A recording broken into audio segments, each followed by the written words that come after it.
man with us now, the chairman of Crystal Palace Football Club, gentleman who led a group of fans to purchase a bankrupt club just 5 years ago and has overseen a cultural and footballing renaissance. It is some story. Under the guidance of Super Alan Pardew, the team have employed a brand of buccaneering football to prove this Premier League season is wide open. At the time of recording, Palace sit fourth in the table. We welcome to the pod a man who presides over one of football's most electric in-stadium atmospheres, South London's own, Mr. Steve Parish. How are you? Oh, couldn't be better. I've got Good. to go right to the big questions, though. Okay. First things first, the big, hard-hitting question sent in by one of our listeners, Rick Horton. Steve Parish, how would you handle the crushing pressure of your role, knowing that Rebecca Lowe is a Crystal Palace fan? I know. And I get the emails. Good. You know, what's going on, back your ideas up, and then good ones when we do well.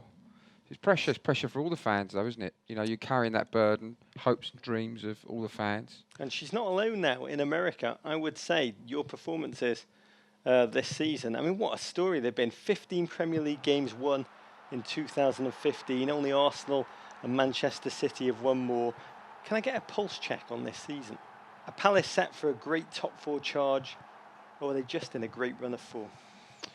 Well, top four is difficult, you know, with what you're competing with in our league. But, you know, you've got to dare to dream and believe.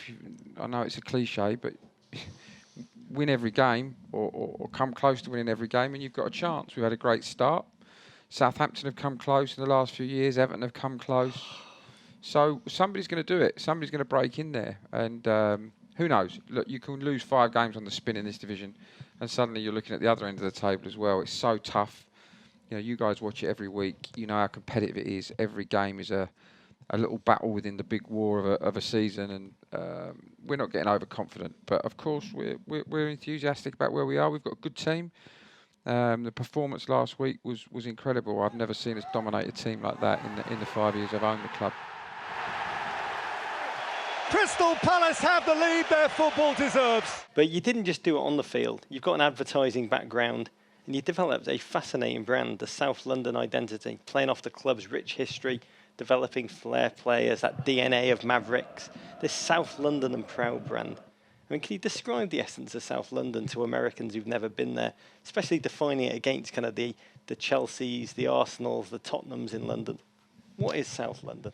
South London's a very diverse, very ethnically diverse area with many different types of places. You know, you've got high affluence places like Dulwich, and then, you know, relative poverty in other places and everything in between. It's a melting pot. Huge immigrant population. Yeah, because it's where you come to claim political asylum, actually, in Croydon. It's one of the big places, Luna House, I think it's called. So you go there to claim asylum. So we have people from all over the world that settle there. And it makes it a unique place, and we don't really have anything to galvanise around. You know, North London have got the Arsenals and the Tottenhams. West London's got Chelsea. Alan Pardew compared it to the Bronx, to New Yeah, York City. yeah, I Like would New York say- City is North London. He compared it to the Bronx. He said taxi cabs don't like to go here. Yeah, definitely. I would agree with that, totally.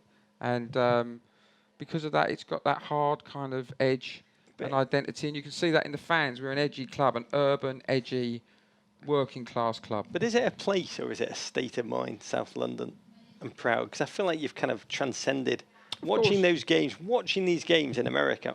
I mean, the atmosphere, such crazy levels. Every home game sounds like the Beatles have reformed and are playing a surprise gig at Selhurst Park. You've got Kayla the Eagle. Yeah. You've got the cheerleaders, the Crystals. Yeah. Of everything you could have taken from American sports, the Kiss Camp, Thundersticks, Terrible Towels, you took our cheerleaders. But it is, you have created a game atmosphere that is like no other there. Yes, absolutely. It is, and I think it's allowing people to express themselves. So many good things about the Premier League, but it has somewhat sanitised the fans. You know, they want everybody to sit down. It's very difficult to sing and cheer and chant and create an atmosphere if you're being made to sit down. People are understandably concerned about safety in stadia, and I get that. But I think that you can trust people, you can trust your fans to sing and dance and enjoy themselves, and you can set boundaries and tell them what's acceptable. And we've worked really hard with the fan groups to do that. I want to talk for a minute about Alan Pardew.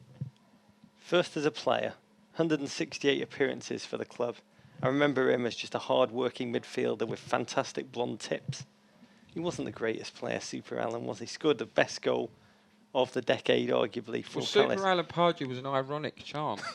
It was an ironic. I was there, right? It was kind of everybody loved him because of his work rate, but there was an irony. And then, of course, he scored the goal, and it went from being an irony in the cup final to people, really, really embraced him, because he had fantastic qualities as a footballer. He wasn't the best, he wasn't the most technically gifted player, but he made what he had. He was a builder, basically playing non-league football. Got picked up very late in the day. Another kind of one of our sort of broken wing players. But everybody that he played with, Mark and Jeff Thomas, would always tell you what an understanding he had of the game and how important he was to that team, the kind of general on the pitch in terms of, helping people positionally, and he was always tactically sound. Everybody knew that he was going to be a manager. So it's great to have him, and he really is a top guy.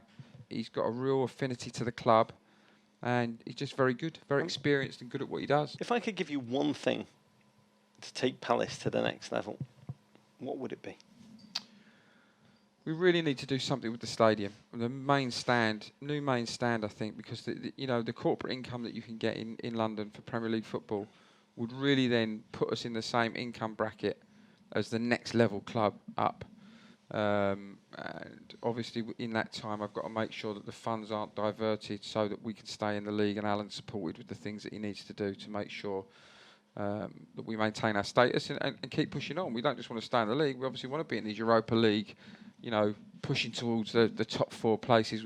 That's much more enjoyable for fans than just avoiding relegation. So we just need to keep doing what we're doing and keep our feet on the ground, make sure our recruitment's good, get this new main stand built. We need to bring the right people in at the right time, or expand the money for the people we have. You told me Puff Daddy sniffed you out. Originally, when we were in administration, I think he liked the word Cristal. I think that was the thing that attracted him. Strangely, Told you it's big in America. There was no money. It was name association might help and things like that. I wasn't quite sure I could monetize that, although other people do. Crystal Palace. Who knows what the Premier League writers have got in store for Crystal Palace? All I can say, if the next 5 years match the arc of the last 5, may you continue to be one of the most fascinating and thrilling stories in the English Premier League. And thanks, Steve Parish, for joining us today. Brilliant. Courage. Really lovely to see you.